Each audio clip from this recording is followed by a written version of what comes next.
దేవుని మహాపరిశుద్ధ నామమునకు మహిమ కలుగునుగాక. హల్లెలూయా.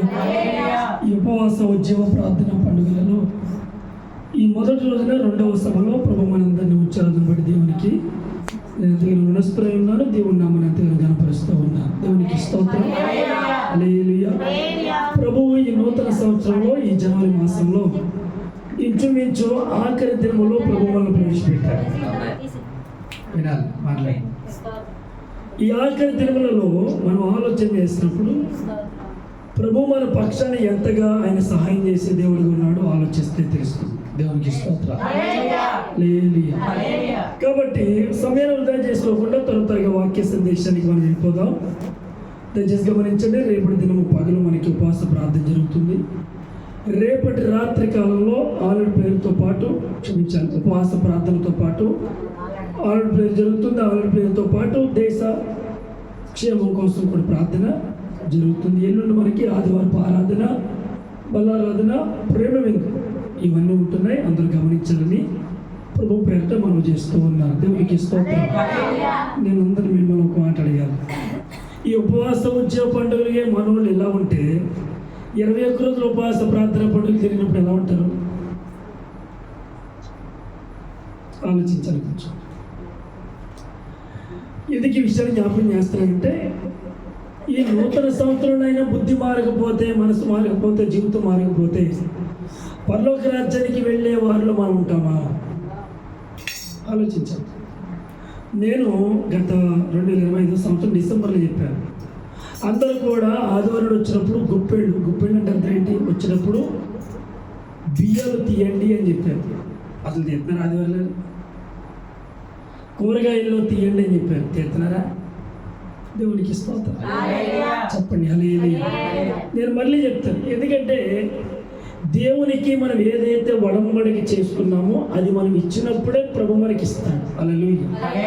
ఒక వస్తువును కొనడానికి ఇంచుమించు ఈ వస్తువు యొక్క భారం ఒక 10,000 అనుకుందాం. ఆ 10,000 రూపాయలు చెల్లిస్తే ఈ వస్తువు నా సొంతం. నేను చెల్లించానంటే 9,000 చెల్లిస్తానండి, 1,000 రూపాయలు నాకు కొంచెం కమిషన్ ఇవ్వడండి ఇస్తాడా? అలాగే యేసు ప్రభుల వారు కలువరిగిలో ఆఖరి రక్త బొట్టు వరకు చెల్లించాడు. ఒక్క రక్త బొట్టు కూడా శరీరంలో లేదు.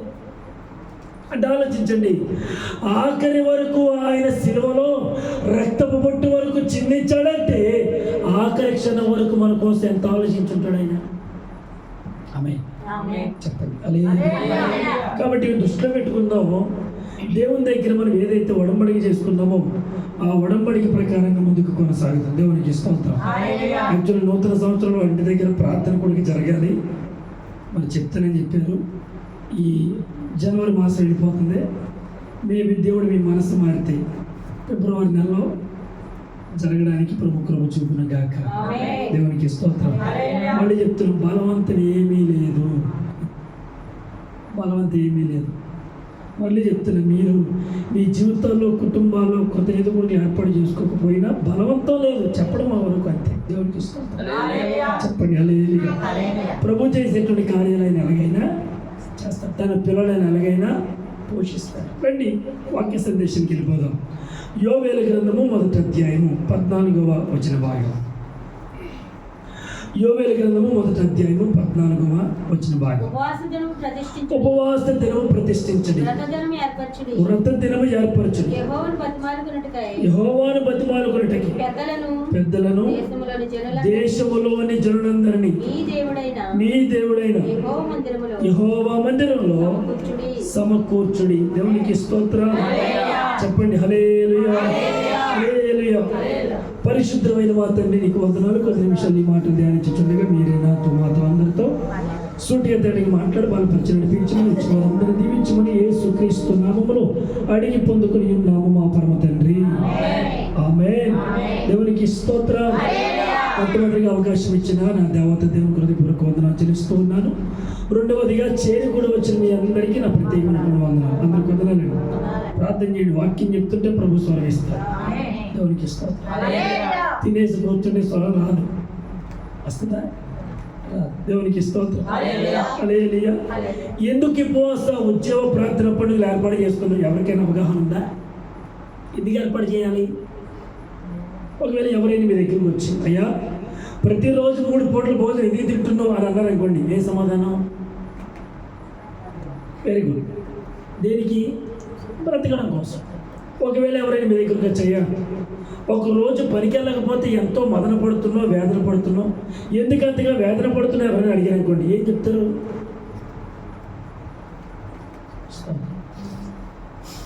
ఆలోచించండి. ఒక్కరోజు పనికి వెళ్ళకపోతే పూట గడవదు, కుటుంబం గడవదు, అందుకే పనికి వెళ్ళాలి. దేవునికి స్తోత్రం. ఒకవేళ మన తాత ముత్తాతలు సంపాదించిన ఆస్తి ఏమైనా ఉందా? కాలు మీద కాలు వేసుకుని కూర్చొని నోట్లు వేయట్టుకొని లేదంటే టీవీ చూసుకుంటూ హ్యాపీగా గడపడానికి ఏమైనా అవకాశం ఉందా? ప్రతిరోజు కష్టపడాల్సింది. ఎవరు అన్నారు? కూర్చొని తింటే ఆస్తులన్నీ కరిగిపోతాయంట. కరిగవా? నన్ను మాట్లాడేవాడిని. కూర్చొని తింటే ఆస్తులన్నీ కరిగిపోతాయి. ఇక్కడ కూర్చొని ప్రభుని ఆరాధిస్తే ఆస్తులన్నీ వస్తాయి. చెప్పండి హల్లెలూయా. ఆయన మందిరంలో కూర్చొని ఆరాధించండి. హల్లెలూయా. ఇక్కడ కూర్చొని ఆరాధించండి అని ఆయన అంటే, లేదు పాస్టర్ గారు నాకు చాలా పనులు ఉన్నాయి, నేను వెళ్ళిపోతాను పాస్టర్, నన్ను వదిలేయండి. దేవునికి స్తోత్రం. మాట మీతో జ్ఞాపకం చేస్తాను. రండి, జకరియా గ్రంథము 7వ అధ్యాయము 4-5 వచనాలు. జకరియా గ్రంథము 7వ అధ్యాయము 4-5 వచనాలు. సైన్యముల అధిపతియగు యెహోవా యెహోవాకు నాకు ప్రత్యక్షమై సెలవిచ్చినది ఏమనగా, ఓకే దాన్ని పక్కన పెట్టండి. 8లోకి వెళ్దాం. 8వ అధ్యాయము 19వ వచనం త్వరగా.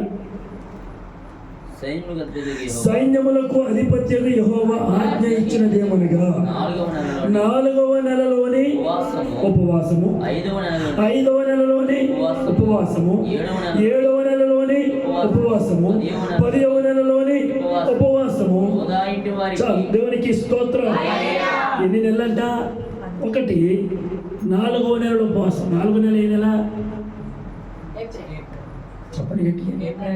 ఏప్రిల్లో ఉపవాసం చేయాలి.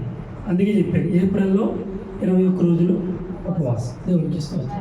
2 5వ నెలలో కరెక్ట్గా మే నెల ఎండలు ఎక్కువ కాస్తాయి. అది ఎవరైనా ఉపవాసం ఉంటారా? మీరు బాగా ఆలోచించండి.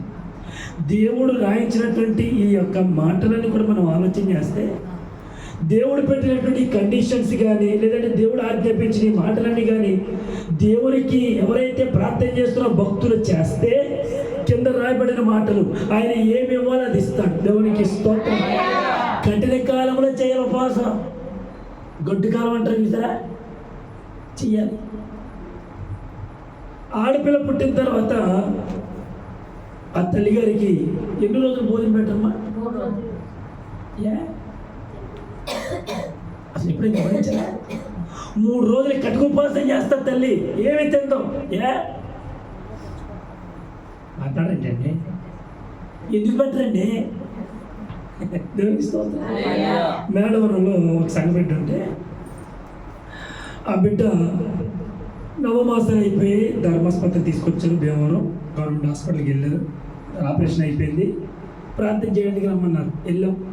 పాప చాలా ముద్దుగా ఉంది. ఆడపిల్ల ఎత్తుకున్నాం, ప్రార్థన చేస్తున్నాం. అంతే అయిపోయిన తర్వాత నేను అన్నాను పాపని ఇచ్చినప్పుడు, అమ్మ మీరు ఆరోగ్యం జాగ్రత్తగా చూసుకోండి, చక్కగా ప్రతిరోజు సమయము దాటిపోకుండా ఎప్పుడు ఏం పెట్టాలో పెట్టండి అంటే, అత్తగారు పక్కన అమ్మగారు పక్కన అన్నారు, అయ్యారు 3 రోజులు కడుగు ఉపవాసం అండి. ఏం తినకూడదండి పిల్ల.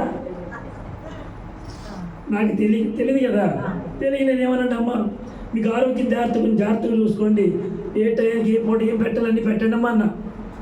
ఆవిడ ఇలాగే తల కింద దిండి కూడా లేదు, ఏమి లేదు, ఇలాగే ఉంది, మౌనంగా ఉంది. అమ్మాయి ఏం మాట్లాడి నీరసం ఉన్నవేంటే ఫాస్ట్ 3 రోజులు ఉపవాసం అంటే. దేవునికి చెప్పండి హల్లెలూయా. ఒక బిడ్డను కనిన తల్లి 3 రోజులు ఉపవాసం ఉంటుంది. ఏమి తినకుండా తన కడుపును మార్చుకుంటుంది. ఈ 3 రోజులు తన కడుపును కట్టుకుంటే ఆ బిడ్డ జీవితం బాగుంటుంది. చెప్పండి హల్లెలూయా. మన అలాగే ఈరోజు మనం చేసే ఉపవాసం, ఉదయకాలం ఉపవాసం ఉన్నాక లేవా ఉపవాసం ఉన్నవాళ్ళు ఉండొచ్చు. నేను మళ్ళీ చెప్తున్నాను, దీంట్లో ఖచ్చితంగా ఉండాలని నేను చెప్పను. ఎందుకంటే ఈ రోజుల్లో చాలామందికి కొన్ని అనారోగ్య పరిస్థితుల కారణాలు ఉన్నాయి. ఒకవేళ ఉన్నా కానించి ఒకవేళ అజిత్ ఎక్కువైపోయింది అనుకోండి, ఒకవేళ తిన్నది అరగలేదు అనుకోండి, లేదంటే పలానా రోజున ఆ తిన్నది లోపలికి వెళ్ళలేదు అనుకోండి, పలానా అనేకమైనటువంటి సైడ్ ఎఫెక్ట్స్ ఏమైనా వచ్చినాయి అనుకోండి, ఈ పాస్టర్ కోసం ఉన్నారా, ఇందుకోసం ఉన్నావా, నువ్వు తినవో పెట్టవు, అనారోగ్య పాలైపోతున్నావు అని చెప్పి చాలామంది ఎన్నో రకాలుగా అంటారు. దేవునికి ఇష్టం. ఉపవాసం ఉన్నామని మనం ఎవరికి చెప్పకూడదు. మళ్ళీ చెప్తున్నాను, ఎవరికి చెప్పకూడదు. మన ముఖాన్ని వికారం చేసుకోకూడదు. మన ముఖంలో ఆ కలత కనబడకూడదు. దేవునికి స్తోత్రం. ఉపవాసం ఉన్నప్పుడు మన మోకాళ్ళు నల్లబడినప్పుడు ముఖాలు తెల్లబడతాయి, ప్రకాశించబడతాయి. దేవునికి స్తోత్రం. చెప్పండి, 4వ నెలలో ఉపవాసం, 5వ నెలలో ఉపవాసం, ఇంకోటి 7వ నెలలో, 7వ నెల అంటే జూలై, మంచి వర్షాకాలమా, ఉపవాసం. నెక్స్ట్ 10వ నెల, ఏ నెల? అక్టోబర్, నవంబర్, డిసెంబర్, అంటే కరెక్ట్గా ఇంకా దాని ఏమంటారు, ఈ చలికాలం ఎంటర్ అయ్యేటువంటి సమయం. ఈ 4 నెలలు ఉపవాసం ఉన్నారు. దేవునికి ఇష్టం. చెప్పండి హల్లెలూయా. ఇక నేనేం చేశాను, 4 నెలలతో ప్రతి నెల ఎట్టేద్దాం. ఆమె చెప్పండి హల్లెలూయా. ప్రతి నెల ఉపవాసం ఉండాలి. ఇంచుమించు నెలకి 2 రోజులు, ఆదివారం ఎలాగో ఉపవాసం ఉంటాం, ఆదివారం ఆరాధన అయిన తర్వాత భోజనం చేస్తాం, మంచిది, తప్పులేదు. ఇప్పుడు ఇంచుమించు 3 రోజులు అంటున్నాం, నెలకి 3 రోజులు అంటే 12 మూళ్ళు, 10 మూళ్ళు 30. చెప్పేంటమ్మా, 12 మూళ్ళమ్మా, 3 రోజులు 6, 36 రోజులు. అంటే ఇంచుమించు మనం 1 నెల పైనే దేవునికి ఇస్తాం. చెప్పండి హల్లెలూయా. నాకు ఏమీ అర్థం కాదు, కానీ ఇన్ని రోజులు ఉపవాసం ఉన్నాయి కదా, ఒక్క అద్భుతమైన మన జీవితంలో జరుగుతుందా?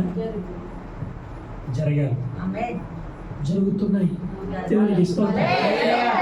కొన్ని మాటలు అయితే జ్ఞాపం చేసి నేను త్వరగా ముగిస్తాను. లోకస్వార్త 5వ అధ్యాయము. ప్రాముఖ్యమైనటువంటి సమయంలో మనం ఉన్నాం, చాలా జాగ్రత్తగా విందాం. లోకస్వార్త 5వ అధ్యాయము 8వ వచన భాగం. సీమోను పేతురు అది చూచి యేసు మోకాళ్ళ ఎదుట సాగిలపడి, ప్రభువా నన్ను విడిచిపోము, నేను పాపాత్ముడనని చెప్పాను. దేవునికి స్తోత్రం. ఇక్కడ యోవేలు గ్రంథకర్త 1వ అధ్యాయము 14వ వచనంలో ఉపవాస దినము ప్రతిష్ఠించండి, వ్రత దినం ఏర్పరచండి. ఎందుకు? యెహోవాను ప్రతిమాలుకొనుటకై పెద్దలను దేశంలో జనులందరినీ పిలువనింపండి. దేవునికి స్తోత్రం. ఇప్పుడు ప్రతిమలాడుతున్నాము అంటే మనం పాపం చేసామని అర్థమేగా. ఆమేన్. చెప్పండి హల్లెలూయా. ఎవరైతే బ్రతిమలాడుతున్నారో వారు తమ పాపమును ఒప్పుకుంటున్నారని అర్థం. దేవునికి స్తోత్రం. ఎవరైతే ప్రభు పాదాలు పడి బ్రతిమలాడుకుంటున్నారో, గోదాడుతూ ఉన్నారో, ప్రభువా నేను పాపాత్ముని, నా పాపములు క్షమించు అని అడుగుతున్నారని అర్థం. దేవునికి స్తోత్రం. గట్టిగా హల్లెలూయా.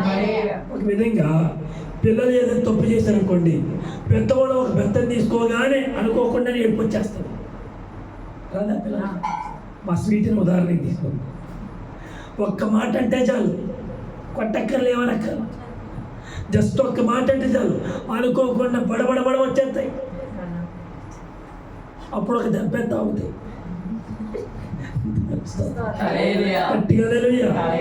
నేను కానీ, ప్రసన్న కానీ, వాళ్ళ అమ్మమ్మ గారు కానీ, వాళ్ళ అత్తయ్య గారు కానీ ఒక బెత్త పట్టుకున్నావా ఇంకప్పటి వరకు ఏడ్చినటువంటి ఏడుపు కన్నీళ్ళు ఒక దెబ్బ పడగానే ఆగిపోతాయి.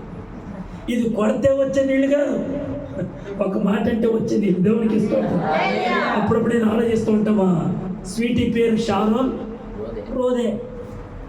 రోదే పేతురు చర్చాలు ఉన్నప్పుడు సంఘమంతా కలిసి ప్రార్థన చేసేటువంటి గుంపులు ఈ రోదే అని చిన్నది ఉంది.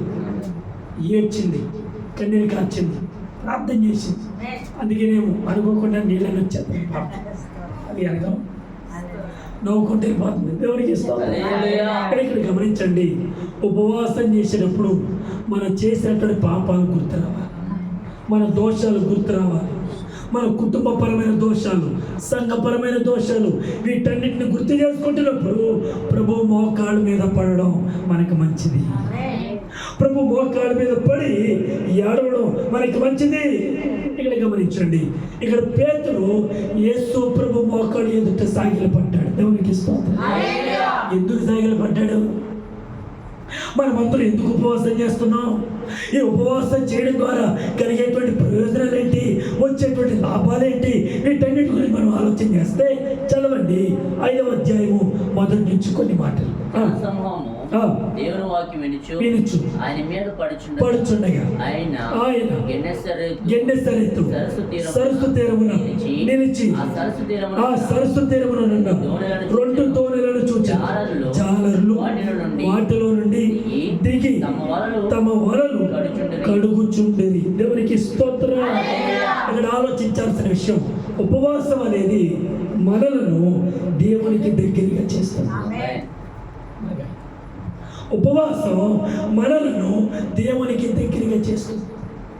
ఈ ఉపవాసం అనేది లేకపోతే దేవునితో మనకు ఉండేటువంటి వ్యత్యాసం, లేదంటే సంబంధం, ఆ బంధం, లేదంటే ఆ సాన్నిధ్యం, ఆ సహవాసం ఉండదు. ఒక మాట అడిగితే చెప్పండి, ఆదివారం క్రమం తప్పకుండా వచ్చినంత మాత్రాన 52 ఆదివారాల్లో ఎన్ని ఆదివారాలు వాక్యాన్ని విన్న నీవు ఆ వాక్యాన్ని గుర్తుపెట్టుకున్నావు? గుర్తుందా? ఇంకో మాట అడుగుతా, కానీ ఉపవాసం రోజు వచ్చి ప్రార్థన చేస్తాడే, ఏం ప్రార్థన చేస్తావో, ఎంతసేపు ఏడ్చో నీకు గుర్తుంటుంది. ఎవరి గురించి ప్రార్థన చేస్తావో గుర్తుంటుంది. వారి గురించినటువంటి ఆ ప్రార్థన విషయంలో, ఆ కుటుంబ విషయంలో, ఆ వ్యక్తి విషయంలో దేవుని దగ్గర మొరుపెట్టినప్పుడు, ఏడ్చినప్పుడు మరలా వాళ్ళకి ఫోన్ చేసి, అయ్యా మీరు ఎలా ఉన్నారండి, బాగున్నారా అని వాళ్ళు ఫోన్ చేసినప్పుడు వాళ్ళు ఇచ్చేటువంటి సమాచారం, క్షేమ సమాచారం మన ఉపవాస ప్రార్థనకు ఎంతగానో మేలు చేస్తుంది. చెప్పండి హల్లెలూయా. అందుకని ఈ ఉపవాసం దేవునికి దగ్గరగా చేస్తుంది, దేవునితో మన మమేకం ఏర్పరుస్తుంది. దేవునికి ఇస్తుంది. చూడండి, ఇంట్లో ఎవరైనా కొంచెం ఒకవేళ కోపంతో, ఒకవేళ విధేయతతో ఎవరైనా ఇంట్లో భార్య కానీ భర్త కానీ అన్నం తినకుండా ఉన్నారనుకోండి, ఇంట్లో ఉన్న వాళ్ళు ఎవరు అన్నం తింటారా? అన్నం తెల్లని వాళ్ళ దగ్గరికి వెళ్తారు. భార్య అన్నం తినలేదనుకో, భర్త ఎక్కడికి వెళ్తాడు? వెళ్ళాలి కూడా. ఇల్లు ఏం చేస్తాడు? తిన్నదా, ఇదిగో వేడి ముక్కలు తిన్నా చూడు అని అంటాం. దగ్గరికి వెళ్ళి ప్రతిమలాడతాడు. భర్త భార్యని ప్రతిమలాడతాడు, భార్య భర్తని.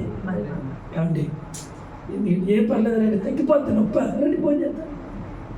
ఒక పక్కన ఏడుస్తున్నా, ఒక పక్కన కన్నీరు కారుస్తున్నా, ఒక పక్క వేదన పడినా, ఆ తినలేనటువంటి విధానం ఈ భార్యాభర్తను అర్థం చేసుకొని, ఒకవేళ పిల్లలు తినలేకపోయినా కాసేపు పడుకున్నా మరలా లేపి వాళ్ళు కలిపి ముద్దలు పెడతారు. అంటే ఆ బంధం చూడండి, ఆ కుటుంబంలో ఉండేటువంటి ఆ ప్రేమ చూడండి, ఆ భార్యాభర్తల మధ్య ఆ వ్యత్యాసమును మరలా ప్రేమగా మార్చి, మరలా ఇద్దరు కలిసి కూర్చొని మాట్లాడుకుంటూ, ఏ పర్లేదులే నేను లేనా నీకు అని చెప్పి భర్త పక్క భార్య పక్క ఇరువురు కలిసి ఆ బంధాన్ని పంచుకుంటారు. దేవునికి ఇష్టం. చెప్పండి హల్లెలూయా. అలాగైతే పిల్లల పక్కన కూడా ఆ తల్లిదండ్రులు కూర్చొని ఆ పిల్లలకి బోధిస్తున్నప్పుడు, లేదంటే వడ్డిస్తున్నప్పుడు, తినిపిస్తున్నప్పుడు కలిగేటువంటి ఆనందం అంత ఇంతగా. కానీ ఇక్కడ గమనించండి, యేసు ప్రభుకు చోటిచ్చేవారుగా మనం ఉపవాసం చేయాలి.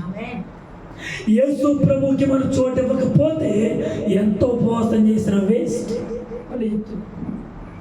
ఈ ఉపవాసం మనల్ని దేవునికి దగ్గర చేస్తుందా, దేవునికి దూరం చేస్తుందా? ఈ ఉపవాసం దేవునితో మమేకం చేస్తుందా, దేవునికి ఎడబాటు చేస్తుందా? దేవునికి లేదంటే దేవుని గురించినటువంటి విషయాలు మన హృదయంలో ఉండగలుగుతున్నాయా? దేవునికి చోటు ఇవ్వగలుగుతున్నామా? దేవునికి చోటు ఇవ్వలేకపోతే మన ఉపవాసం వ్యర్థం. పేరుకు మాత్రం ఉపవాసం, పేరుకు మాత్రమే అన్నం తినకుండా ఉంటున్నామేమో, పేరుకు మాత్రమే ప్రార్థన చేస్తున్నామేమో, పేరుకు మాత్రమే కలిసి ఉంటున్నామేమో. కొంతమంది ఇళ్లలో పేరుకు మాత్రమే కలిసి ఉంటారు, మాట్లాడుకుంటారు. రే మీ నాన్న పిలువు అన్న పెట్టేశాను తినమని చెప్పు. నానంటాడు రే మీ అమ్మని పిలువు ఈరోజు చికెన్ కూర వండమని. వీళ్ళిద్దరు మాట్లాడుకోరు. పేరుకు మాత్రమే భార్యాభర్తలు, పేరుకు మాత్రమే కుటుంబీకులు, పేరుకు మాత్రమే నానండి అమ్మండి అని చెప్పుకుంటారు. కానీ లోపల మాత్రం ప్రేమ. మన విధానం కూడా ప్రభుత్వం అలా ఉంది. బాగా విందాం. ఇక్కడ జనసమూహము ఆయన మీద పడుతున్నారని యేసు ప్రభువులు ఎక్కడికి వెళ్ళారంటే సరస్సు తీరానికి వెళ్ళిపోయారు. ఆ గలిలయ సముద్ర తీరానికి వెళ్ళిపోయి అక్కడ జనసమూహం అందరితో మాట్లాడి బోధించాడు. ఎలా బోధించాడు అక్కడ చూడండి ఏమన్నాడు 2వ వచనంలో, ఆ సరస్సు తీరమున 2 దోణులను చూచెను. జాలర్లు వాటిలో నుండి దిగి తమ వలలు కడుగుచుండి. దేవునికి స్తోత్రం చెప్పండి హల్లెలూయా. వలలు ఎప్పుడు కడుగుతారు? వలలు ఎప్పుడు కడుగుతారు? చేపలు పట్టిన తర్వాత, పట్టక మునుప చెప్పాలి. చేపలు పట్టేసిన తర్వాత, నీటిలో వేసిన తర్వాత, బయటకు వచ్చిన తర్వాత ఏ చేపలు పట్టాయో ఒకవేళ పడిన చేపలు పక్కన పెట్టి ఆ పడలేని చేపల కోసం మరలా వేటాడటం కోసం ఆ వలలు ఏం చేస్తారంటే శుభ్రం చేస్తారు, కడుక్కుంటారు. ఇక నన్ను మాట్లాడింది. ఇప్పుడు చేపలు పట్టడానికి వలలు కడుక్కోవడం అవసరమా? అట్లా చేపలు పట్టడానికి వలలు కడగడం అవసరమా? అవసరమే. దేవునికి చెప్పండి హల్లెలూయా. ఒకవేళ మురుకు ఉందనుకోండి, ఆ మురికి దగ్గరికి చేపలు రావు. చేపలు కూడా ఏది నీటిగా ఉందో ప్రభు వాటికి చెప్పాడు. దేవునికి హల్లెలూయా. అందుకని ఈ వలలు వేసేటువంటి వారు ఆ వలలు ఏం చేస్తారంటే శుభ్రం చేసుకుంటారు, చాలా జాగ్రత్తగా కడుక్కుంటారు. ఎక్కడైనా ఆ వల తెగిపోయిందేమో మరలా కుట్టుకుంటారు, క్లీన్ చేసుకోలే. ఒకవేళ చెత్త చెదరు ఉందేమో, ఒకవేళ పొలముక్కలు ఉన్నాయేమో, ఒకవేళ అది మురికిగా ఉందేమో, లేదంటే దాని కింద ఉండేటువంటి ఆ బరువైనది ఉంటే చూసారు చిన్న చిన్నవి, ఒకవేళ ఊడిపోలేమో, అన్ని ఆపోసలు వీటన్నిటిని జాగ్రత్తగా చూసుకుంటారు. చూసుకున్న తర్వాత ఏం చేస్తారు? ఊడిపోయిందని మరలా అతికించి, తెగిపోయిందని మరలా కుట్టుకొని ఆ కరుపుల ముక్కలు, ఆ ఆకులు, ఆ కవర్లు, అన్ని అడ్డంకులన్నీ కూడా తొలగించి మరలా దాన్ని శుభ్రం చేసుకుని అప్పుడు మరలా వేటాడడానికి ముందుకెళ్తారు. దేవునికి స్తోత్రం. గట్టిగా హల్లెలూయా. ఆలోచించాల్సిన విషయం ఏంటంటే ఎవరైతే వలలు కడుక్కుంటున్నారో వాళ్ళ దగ్గరికి వెళ్ళాడు యేసయ్య. దేవునికి స్తోత్రం. పని చేసేవాడికే నాన్నగారు అంటారు, పని చేసేవాడికి దేవుడు పనిస్తాడు. కాలక్షేపంగా కూర్చున్న వాడికి దేవునికి స్తోత్రం. గట్టిగా హల్లెలూయా. నువ్వు సంఘంలో ఏ పని అయితే చేస్తున్నావో ఆ సంఘంలో ఉన్న దేవుడు నీ పనిని చూస్తాడు, నీ దగ్గరికి వస్తాడు, నీతో మాట్లాడతాడు.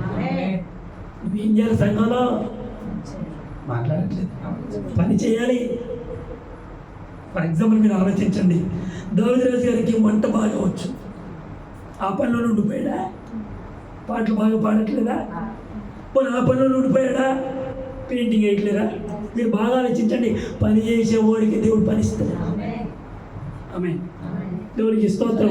ఏ పని చేయకుండా ఇంట్లో కూర్చొని బాయ్ నువ్వు వెళ్ళి తీసుకురా, నేను తింటా కూర్చుంటాను అన్నవాడికి పని ఉండదా? ఉండదండి. గోధుమలు చోట ఉన్నాడంట. ఆ గోధుమలు ఆయన ఎంతగానో ఏం చేస్తాడు? చదువుతూ ఉన్నాడు.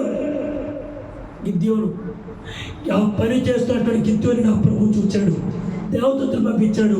నా దేవదూతతో ప్రభు మాట్లాడించాడు ఒక మాట. ఏంటో తెలుసా? ఇదిగో పరాక్రమము గల బలార్జున లే. ఎక్కడున్నాడు? గానుగు చోటుండి గోధుమల కాలంలో ఆయన దాక్కున్నాడు. గిద్యోను ఆయన పని చేస్తూ ఉన్నాడు.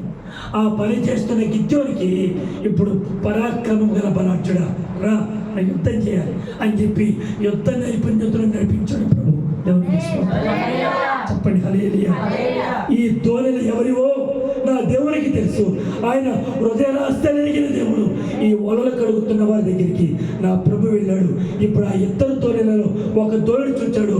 ఆ దోణె సీమోనది. దేవునికి చెప్పండి హల్లెలూయా.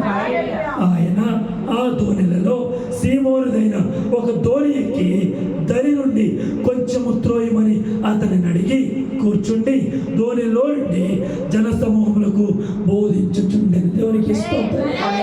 గట్టిగా హల్లెలూయా. మీరు బాగా గమనించాలి. 2 దోణులు ఉన్నాయి. అందులో ఒక దోణిని పిలిచాడు నా దేవుడు. ఆమేన్. గట్టిగా హల్లెలూయా. ఆ దోణి సీమోనుది. సీమోను ఆ వలన కలుగుతూ ఉన్నాడు. దేవునికి స్తోత్రం. గట్టిగా హల్లెలూయా. ఎప్పుడైతే ఆ దోణిను పిలిచాడో ఆ దోణిలోనికి ఎక్కాడు, కూర్చున్నాడు. ఇప్పుడు బయట ఉన్న జన సమూహం అంతరికి బోధించాడు. దేవునికి స్తోత్రం. హల్లెలూయా. ఆ దోణి నీ హృదయం కావాలి. ఆ దోణి నీ హృదయం కావాలి. ఇప్పుడు సీమోను వలలు కడుగుతూ ఉన్నాడు. అంటే రాత్రంతా అలసిపోయాడు, రాత్రంతా కష్టపడ్డాడు. కష్టపడినటువంటి ఆ సీమోను యేసు ప్రభు చెప్పిన మాటకు లోబడి తన దోణిను యేసు ప్రభుని ఎక్కించుకోవడానికి ఇష్టపడ్డాడు. గట్టిగా హల్లెలూయా. నువ్వు యేసు ప్రభుకి విధేయత చూపిస్తే ఆయన నీ దోణిలోనికి వస్తాడు. నీ దోణిలో కూర్చుంటాడు.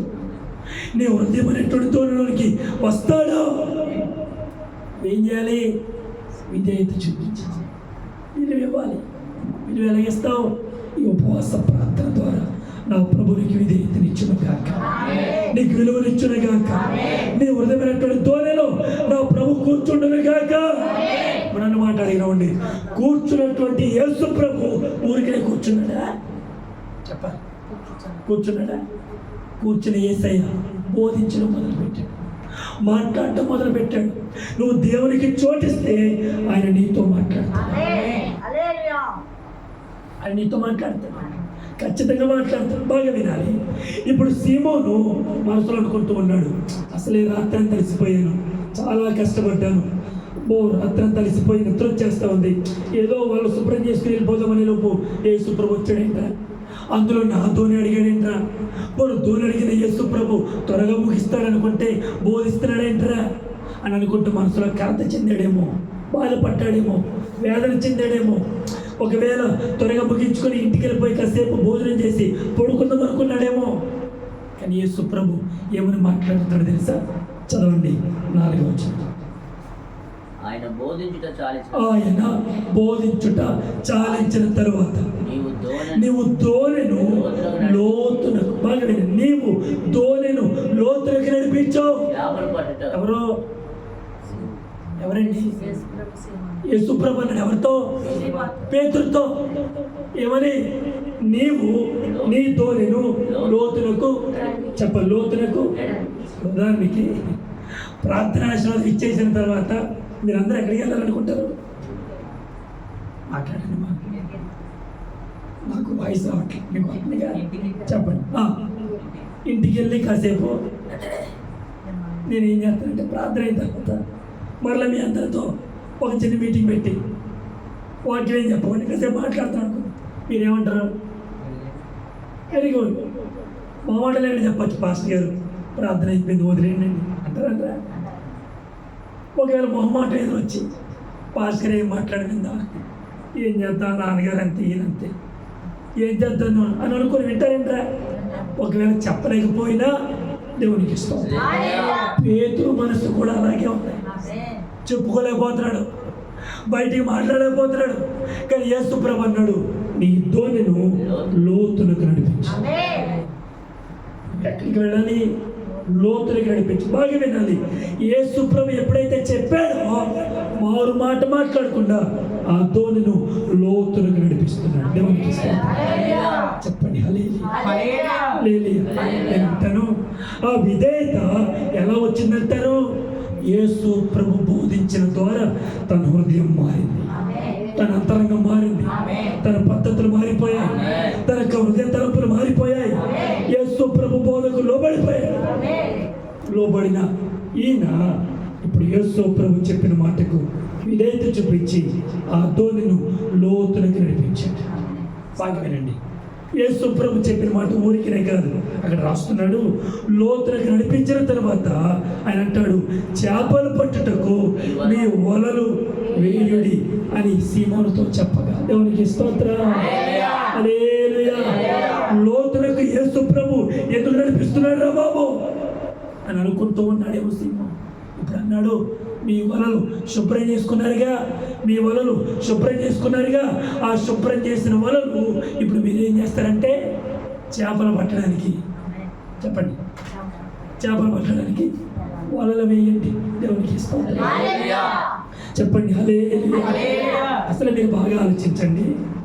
యేసు ప్రభు వడ్రంగి పని చేసేటువంటి వాడు. ఆమె యేసు ప్రభు ఏ పని చేస్తాడు?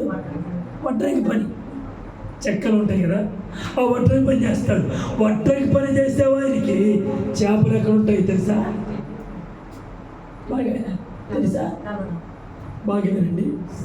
బట్టలు ఎలా ఉతకాలి ఎవరికి బాగా తెలుసు? గట్టిగా చెప్పండి. పర్లేదు. ఎవరికి ఎవరికి ఏ పని చేయాలో వాడికి బాగా తెలుసు. పేతురు చేపలు పట్టడంలో పెద్ద మేధావి. రాత్రి కాలంలో పడలేని చేపలు పగటి కాలంలో ఎక్కడ పడతాయి?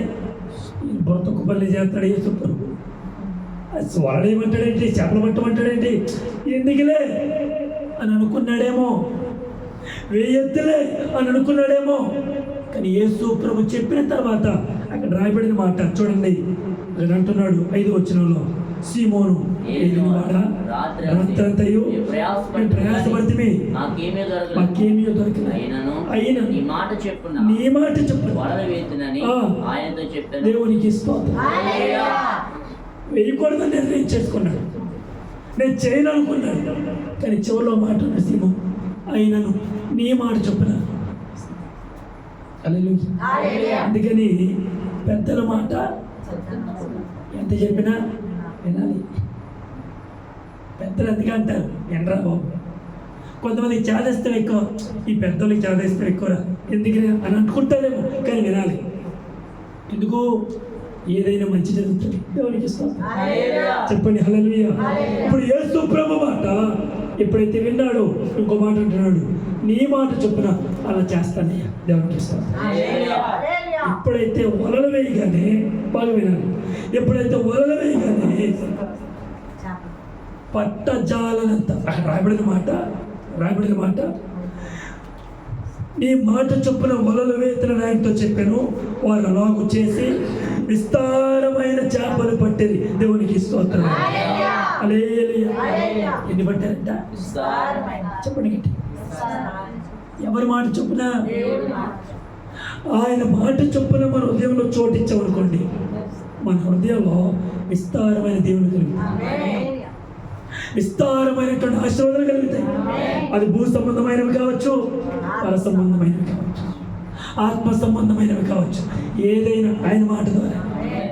ఆమె ఎప్పుడైతే ఈ చేపలను పట్టేసరికి నేను అనుకుంటున్నాను, సీమోనికి చూపే కానీ, చెప్పండి గట్టిగా, చూపే కానీ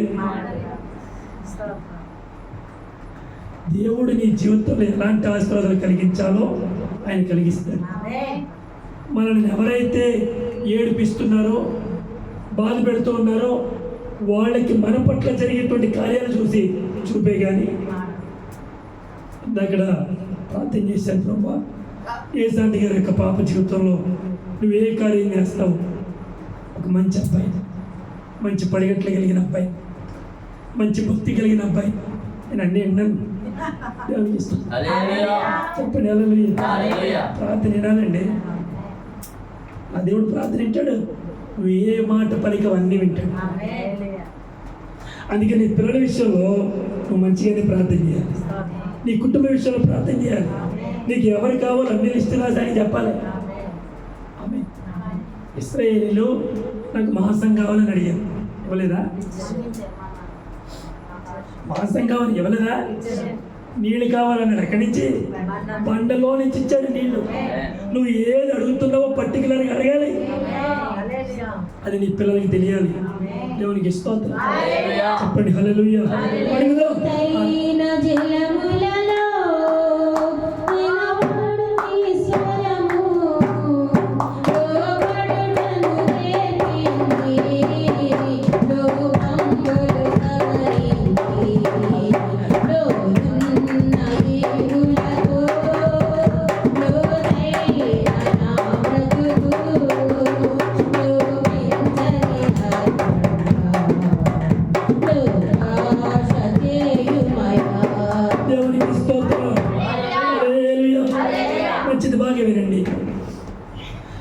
ప్రార్థన వింటున్నప్పుడు మనసులో ఆమేన్ ఆమేన్ అనాలి, అనాలండి. ప్రార్థన చేసినప్పుడు మన పక్కన ఉన్న వారికి ఫైర్ రావాలనుకోండి, మన పక్కన స్తోత్రాలు చెప్పాలి. ఆమేన్. పొయ్యిలో కొన్ని పుల్లలు పెడతామండి, అవి మండిన తర్వాత మిగతా పుల్లలు పెడతాం అనుకోకూడదు. కొంతమంది అన్ని ఆరిపోయిన తర్వాత పెడతారు, మండుతుందా? అవి మండుతూ ఉండగానే కొన్ని పుల్లలు యాడ్ చేద్దాం అనుకోండి, దాంట్లో ఉన్న ఫైర్ తిరిగి అందుతుంది. పక్కన ఉన్న వారు ప్రార్థన చేస్తున్నప్పుడు మనకు కూడా స్తోత్రాలు చెప్పామనుకో, మనకి ఫైర్ వస్తుంది. మనం ఏం చేస్తామంటే చేసుకో, స్తోత్రాలు చెప్పాలేంటి. కొంతమంది ఏం మాట్లాడకుండా కూర్చొని నిద్రపోతారండి. ఇలా ప్రార్థన చేయరు. కుటుంబంలో కూడా కుటుంబ ప్రార్థన చేసినప్పుడు నిద్రపోతారు. అమ్మ స్తోత్రాలు చెప్పావు, స్తోత్రం తర్వాత దేవునికి ఇస్తాం. అందుకే నాన్నగారు చేతులు పట్టుకోలేదు. అందుకే కొంతమంది చేతులు పట్టుకుంటే మొబైల్ వచ్చేస్తుంది, బాబా వదిలే ఏంటి ఏంటిది. అందుకని వైర్లు ఉండవు చూసారా, ఆ వైర్లు కనెక్షన్ ఇచ్చినప్పుడే లైట్లు వెలుగుతాయి, అన్ని పని చేస్తాయి. ఇప్పుడు మన చేతులని వైర్లు, ఇది కనెక్షన్ విడిపోకూడదు. ఇదివరకు చేసాం 2025లో, ఇప్పుడు చేయాలి. ఆమేన్ చెప్పండి హల్లెలూయా. అందుకని చేతులు పట్టుకుని ప్రార్థన చేయాలి. కొంతమంది చేతులు పట్టుకోవడం ఇష్టం ఉండదు. ఆవిడ నాతో మాట్లాడదా, చేయి పట్టుకోవాలా, ఆవిడ నా వైపు చూడదు, అక్కడ నువ్వు అందరూ చెప్పదు, ఇప్పుడు చేయని పట్టుకోవాలా. కొంతమంది మౌనం, దీని చేయని పట్టుకోను, దీని చెయ్యి దేవునికి ఇస్తాం. గట్టిగా హల్లెలూయా చెప్పండి హల్లెలూయా. యేసు ప్రభుతో మమేకం అవ్వాలంటే అందరూ కలిసి గట్టిగా ఐకమత్యంగా ఉండాలి. ఆమేన్. బాగా బాగా ఆలకించండి. పేతురు ఎప్పుడైతే ఆ విస్తారమైన చేపలు చూసాడో ఇక లాగలేకపోతాడు. ఏం చేస్తాడు చెప్పాలి. దేవుడు మన పట్ల జరిగించే కార్యాలు లెక్కించలేమండి. అన్కౌంటబుల్. కొంతమంది ప్రార్థన పెట్టుకోవడం ఇష్టం ఉండదు, ప్రార్థన జరిగించుకోవడం ఇష్టం ఉండదు. దేవుడు నీ జీవితంలో జరిగించే కార్యాలు నీ పక్కనున్న వారు కూడా ఆశీర్వాదకరంగా మారుతాయి. అది ఎలాగంటారు, ఒక మాట చెప్పి నేను ముగిస్తున్నాను. త్వరగా చదవండి. 6 వచ్చిన వారు అలాగూ చేసి విస్తారమైన చేపలు పట్టిరి, అందుచేత వారి వలలు పిగిలిపోవచ్చుండగా వారు వేరొక దోణిలోనున్న తమ పాలి వారు వచ్చి తమకు సహాయం చేయవలనని వారికి సంజలు చేసి వారు వచ్చి 2 దోణులు మునిగినట్లు నింపిరి. సీమోను పేతురు అది చూచి యేసు మోకాలు ఎదుటి సాగిలపడి దేవునికి స్తోత్రం. హల్లెలూయా. పేతురు వలేశాడు, చేపలు పట్టారు. ఈ చేపలు ఎప్పుడైతే విస్తారంగా పట్టాయో ఇంకా లాగలేని స్థితిలో ఉండేటువంటి పేతురు ఏం చేయాలో తోచక పక్కనున్న వారికి సహాయం కోరాడు. దేవునికి ఇస్తుంది. బాగా ఆలకించండి. పక్కనున్న వారి సహాయం కోరితే వాళ్ళు వచ్చారు దూరేసుకొని. ఇప్పుడు ఈ దోణి నిండిపోయింది, ఆ దోణు బాగా చెప్పాలి, ఈ దోణు నిండిపోయింది, ఆ దోణు నిండినట్టే. అక్కడ రాయబడిన మాట ఏముందంటే, అక్కడ రాయబడిన మాట 2 దోణులు మునుగునట్లు నింపాయి. దాని అర్థం ఏంటంటే ఆ 2 దోణులు మునిగిపోయాయి, ఇంకా మిగిలిపోయాయి. 2 దోణులు నిండిపోయాయి, ఇంకా ఏం చేయాలి తెలియక వదిలేసారు. దేవునికి ఇస్తాను. నువ్వు ఆశీర్వదించబడమే కాదు, నీ ఆశీర్వాదం నీ పక్కనున్న వారికి ఆశీర్వాదకరంగా నా ప్రభు మార్చును కాక. పేతురు అక్కడే పట్టేదనుకున్నాడేమో, పేతురికి సరిపోవనుకున్నాడేమో. పేతురు ఉండేటువంటి ఆ దోణి అంతా నిండిపోయింది. నేను అప్పుడప్పుడు ఆలోచిస్తూ ఉంటాను, ఆ దోణి నిండిపోతే యేసు ప్రభు ఎక్కడ కూర్చున్నాడు? చేపల మీద కూర్చున్నాడేమో. పేతురు ఎక్కడ కూర్చున్నాడు? చేపల మీద కూర్చున్నాడేమో. వేరే దోణులు పిలిచారు, ఆ దోణి నిండిపోయింది. అన్నీ నిండిపోతాయి. అందుకని కీర్తనగాడు అంటాడు, నా గిన్నె నిండి పొర్లొచ్చున్నది. నా గిన్నె ఒక్కటే కాదు, నా గిన్నె నిండిపోయింది, నిండిపోయి పొర్లిపోతుంది. ఈ పొర్లిపోయిన వాడు అందరూ కూడా అందరూ ఆశ్రయించబడాలి.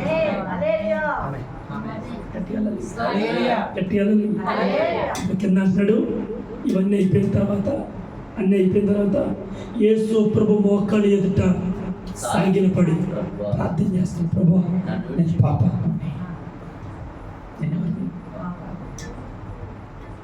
నీ మాట చొప్పున చేస్తేనే ఎలా జరిగంటే ఇంతకుముందు నేనేం చేశాను, నీ మాట చొప్పున చేయలా, నా సొంత ప్రయత్నం చేశాను. నా గర్వం, నా అహంకారం, నా కోపం, నా ద్వేషం, వీటన్నిటిని బట్టి నాకు చేపలు పడలేదయ్యా.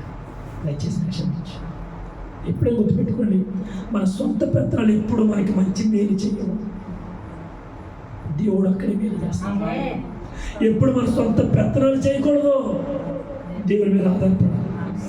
ఎప్పుడైతే అద్భుతకార్యం చూశాడో ఏం చేయాలో తోచట్లేదు, ఇంకా ఏడుస్తున్నాడు, మోకాళ్ళు వేస్తాడు. యేసు ప్రభు మోకాళ్ళ మీద పడిపోయాడు, ప్రార్థన చేస్తాడు, ప్రభు నేను పాపాత్ముడిని, నన్ను క్షమించు అని చెప్పి వెంటనే దేవునికి ఇస్తాడు.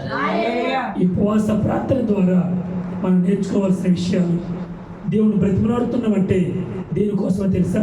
ఒకటి, ఆయన మాట వింట కొరకు బ్రతిమలాడదాం. 2, ఆయనకు లోబడేటువంటి వారుగా బ్రతిమలాడదాం. 3, ఆయనకి విధేయత చూపడంలో బ్రతిమలాడదాం. 4, మన పాప క్షమాపణ కొరకు బ్రతిమలాడదాం. క్రీస్తు కొరకు అంకితంగా మారిపోదాం. క్రీస్తు యొక్క సహవాసంలో కలిసిపోదాం. పరలోక రాజ్యంలో చేరిపోదాం. అట్టి కృప, అట్టాశీర్వాదాలు ప్రభు మనందరికీ దయచేయను గాక. ఈ మాటలు మన వెనుకల్లో దీవించును గాక, ఫలింపచేయును గాక. ఆమె మోకరించండి, ప్రార్థన. పరిశుద్ధమైన మా తండ్రి, నీకు వందనాలు. ఈ రాత్రికాల సమయంలో అద్భుతకరంగా, ఆశ్చర్యకరంగా నాయన నీ యొక్క ఉపవాస ప్రార్థన పండుగ దినాలలో ఈ 2వ పూట మా అందరితో మాట్లాడుతూ వచ్చాను. యెహోవాను బతిమాలుకొనుటకై దేశంలోని జనులందరినీ, పెద్దలను పిలువనంపండి అని యోవేలు గ్రంథకర్త ప్రకటించబడిన మాట ప్రకారం ఆయన ఈరోజు నీ సన్నిధానంలో చేరి ప్రార్థిస్తూ ఉన్నాం, మొరపెడుతూ ఉన్నాం. నీ మాట వినేవారముగా, నీకు లోబడేటువంటి వారముగా, నీకు విధేయత చూపించేవారముగా, మా పాపములు ఒప్పుకునేటువంటి వారముగా, మా దోలినటువంటి హృదయంలో నీకు స్థానం ఇచ్చేవారముగా ఉండే కృపను అనుగ్రహించండి. విస్తారమైన దీవులు మాపై కుమ్మరించండి. మేము ఒక్కరు ఆశ్రదించబడడం కాదు, మా తోటి వారు ఆశ్రదించబడినట్లుగా మా జీవితం అలా ఉండినట్లుగా సహాయించండి. రాని వారందరినీ మరొక తన వారికి అనుగ్రహించి నడిపించండి. మీరు మాత్రమే మహిమ పొందుకోమని రేపటి పగలు, రేపటి రాత్రి అలాంటి ప్రేయర్లో, దేశం కోసం ప్రార్థనలో, ఉపవాస ప్రార్థనలో నీ కృపను మాకు తోడుగా ఉంచండి. ఎల్లుండి పగలు ఆదివారం జరుగుతున్న ఆరాధన, బలారాధన అంతట్లో, ప్రేమ విందంతట్లో నీ కృపను మాకు తోడుగా ఉంచండి. ఇప్పుడు నన్ను విజ్ఞాపం చేసుకోండి, నా స్వరాన్ని ముట్టండి. అయ్యా మంచి స్వరం మనం ప్రార్థన చేస్తాం. ఈ నామని కనపరిచే భాగ్యాన్ని ప్రసాదించుకున్నాం. యేసుక్రీస్తు పరిశుద్ధ నామములో అడిగి పొందుకుని ఉన్నాము మా పరమ తండ్రి, ఆమేన్. దీవెన మన పరమ తండ్రి యొక్క ప్రేమయు, ఆయన కుమారుడైన యేసుక్రీస్తు యొక్క కృపయు, పరిశుద్ధాత్మక అన్యోన్య సహవాసం, సమాధానం ఇంతవరకు ఆయన మాటలు మనందరికీ, సకల పరిశుద్ధులకు బలహీన ఉన్నవారందరినీ ప్రభు బలపరిచి, పుట్టి స్వస్థపరిచి, లేవనెత్తి తన సేవ పరిచయంతట్లో ప్రభు మనందరినీ నడిపించి వాడుకును గాక. ఆమేన్, ఆమేన్, ఆమేన్. ప్రభు స్తోత్రాలు. ఎందరో కొందరు మిమ్మల్ని అందరినీ దీవించిన గాక. 10 నిమిషాలు 12 నిమిషాలు ముందే వదిలేశాను. మిమ్మల్ని అందరినీ దీవించిన గాక. దయచేసి గమనించండి, ఎందుకంటే